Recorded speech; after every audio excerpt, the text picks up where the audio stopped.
and here's why. It's all about the fans, and they get to put these two on the hot seat, and I love it. Can we bring up our first guest here? This is Malcolm Farrell from New Jersey. Suited and booted, looking clean. Malcolm, thank you so much for being with us. What you got? My question for both of y'all is, as James Harden is leading the league in assists per game, do you think he's the best point guard in the league? Well, This is Houston. My definition of a point guard is an orchestrator and somebody that can run the show. I think James Harden would be my league MVP right now if I voted for him. But if it were today, I would vote for him. But that doesn't mean you're the quintessential prototypical point guard, running the show, knowing what everybody is supposed to do and making sure that everybody gets involved. I am just somebody that's addicted to looking at Chris Paul as the prototypical quintessential point guard. James Harden is just a scoring machine who can do it all, even if it means playing the point. But in terms of being the traditional point guard, Chris Paul is that dude. Whoever is the primary ball handler in a D'Antoni offense is going to look better than they actually are, and James Harden is excellent, but their stats will be inflated because D'Antoni has that style of offense and doesn't care about defense, and neither does Harden, so the pace is very fast and you can focus on the offensive end. The real idea of a point guard is who's the best orchestrator of an offense, right? The answer, as it is every year, I hate to say it's not going to be popular, it's really LeBron James. He makes the Cavs do what they do. Then there's Steph Curry, and there's also Westbrook. And I would say Harden is with Westbrook somewhere around tied for 3-4. Whatever he is, Harden is the league MVP right now. Mike D'Antoni is the coach of the year. Mike D'Antoni. I never thought I would have to say that after the Knicks and the Lakers, but Mike D'Antoni right now is the coach. Hey, Jeremy Lin looked like a superstar. What do you think he's going to do with Harden? Of course. Malcolm, great question. You're looking like a superstar. Stay fresh. We appreciate you. How about the ladies? Can we get Monica up here? Monica Fuentes from Houston, clearly. Thank you so much for being with us. What do you want to talk to these two about? First of all, welcome to Houston. Thank you. H-Town.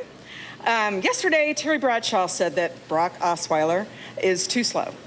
Do the Texans need to find a new quarterback? Absolutely. Brock Osweiler needs to be put on the first plane, train, or bus out of town. He ain't that dude. Monica approves this message. He's not that dude. He's a guy, listen, if you're throwing interceptions, you're making mistakes, there's a maturation process that takes place. We understand that. No one's flawless. But when you are a guy that literally is scared to throw the football and you're a quarterback, which Brock Osweiler has done on several occasions this year, I don't have any faith that you're that dude. He will improve. He may get better. But in H-Town, you need that dude. He ain't that dude. He's not.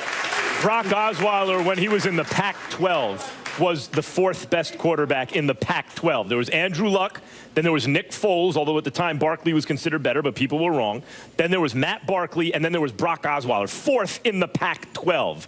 And as an NFL quarterback, he is not starter material, of course, the Texans. And if the Texans got a real starting quarterback, not even a franchise quarterback, just like a Kirk Cousins level quarterback, look out, because that defense is for real.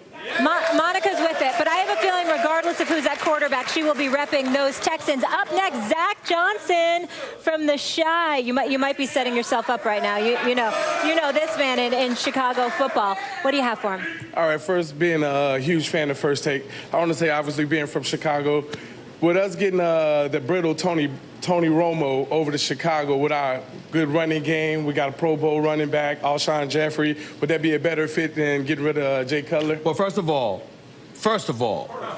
get somebody from high school would be better than Jay Cutler. That's number one.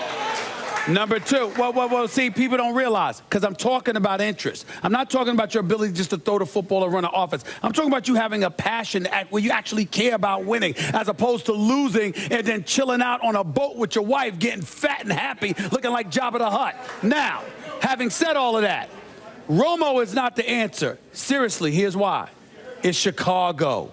It's cold, and he's already too brittle. I'm serious. Oh, you and the weather. Doesn't work. I don't think it has to do with the weather. Yes, it does. The problem with Tony Romo is, I guarantee you this, he will not stay healthy for a full season, so you can't game plan a season around him. When he is on the field, he will ball. And if the Bears would somehow figure out a way, like if he got hurt in week 3 and could get back by week 15, and then you could make the playoffs, but that's a lot of ifs. So I would not go for Romo. It's too risky, unless you want to use him as a backup quarterback. You know what I'm tired of people? You know what, sis, be quiet.